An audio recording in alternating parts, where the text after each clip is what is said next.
Hello नमस्कार, मी कल्पना आणि तुम्हा सर्वांचं माझ्या ब्लॉगमध्ये स्वागत करते. तर आज आहे गुढीपाडवा, तर तुम्हा सगळ्यांना गुढीपाडव्याच्या शुभेच्छा. तर आता ह्या रिसर शुभेच्छा म्हणजे जास्तीत जास्त तुम्हाला मी 3 वाजता देते, कारण सकाळपासून म्हणजे कामांची गडबड म्हणजे बाजारातनं जाण्यापासून तर सगळं पुरणपोळी बनवण्यापासून तर स्वयंपाक बनवण्यापासून घरा भरण्यापासून तर गुढी उभारण्यापासून अशी म्हणजे दगदग चालू होती. आणि आज मी बनवल्या तेळपोळ्या. तर पहिल्यांदा ट्राय केलं आहे, म्हणजे मागे पण एकदा केलेलं, एकदाच करून बघितलं, परत दुसऱ्यानंतर आता परत दुसऱ्यांदी. तर अगोदर काही बनल्या नाही, पण नंतर बऱ्यापैकी बनल्या. आणि आत्ता तुम्हाला दाखवते का ती पोळ्या माझ्या कशा बनल्यात त्या. आणि हे बघा, नंतर शेवटची पोळी इतकी अशी मोठी बनवता आली मला. आणि इकडे आहेत ह्या म्हणजे बनले 1 2 3 4 5 6 7 8 अगोदरच्या 8 बनलेल्या.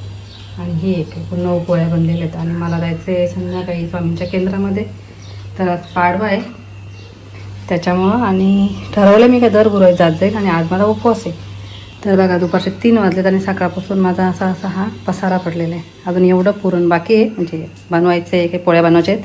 ते आता मी संध्याकाळी आले ना मग बनवेल मंदिरातनं आल्यावर. आणि परत एकदा सांगते का तुम्हा सगळ्यांना गुढीपाडव्याच्या शुभेच्छा.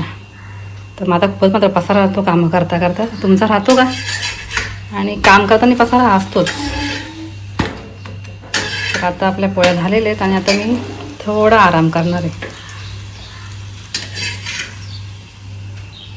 अशी. तर पलटायला पण छान पडते तेलपोळी, म्हणजे बरी वाटली आणि माझ्या मुलीला मात्र खूप आवडली. चला मग आता परत तुम्हाला ब्लॉग कंटिन्यू करते. आणि ह्या बघा, आपल्या ह्या पुरणपोळ्या अशा मस्तपैकी बनलेल्या आहेत.